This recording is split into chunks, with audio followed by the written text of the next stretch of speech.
बारात में छत की ऊपर खड़े होकर नोटों के बंडल हवा में उड़ाने का वाकया, शादी में नोटों की बारिश पर उलमाए कराम व आम मुसलमानों का इजहार नाराजगी। रियासत उत्तर प्रदेश के सिद्धार्थनगर में शादी की बारात की एक वीडियो सोशल मीडिया पर वायरल है, जिसमें देखा जा सकता है कि नोटों की बारिश की जा रही है।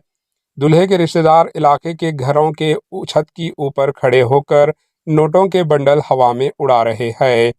हद तो यह है कि कुछ रिश्तेदार बिल्डिंग के ऊपर खड़े होकर 100, 200 और 500 की रुपये की करेंसी नोट हवा में उड़ा रहे हैं, जबकि वायरल वीडियो में गांव के लोगों को हवा में उड़ते नोटों को लूटते हुआ भी देखा जा सकता है।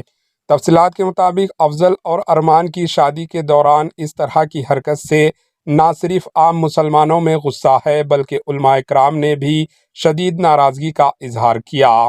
सोशल मीडिया पर तनकीदें जारी है। सोशल मीडिया पर मुस्लिम रिश्तेदारों से कहा जा रहा है कि ये रकम गरीबों में तकसीम की जानी चाहिए थी, या किसी गरीब लड़कियों की शादी पर ये रकम खर्च की जाती तो बेहतर होता।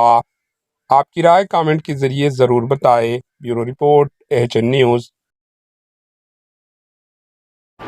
AHN न्यूज़ को लाइक करें, शेयर करें और सब्सक्राइब करना ना भूलें।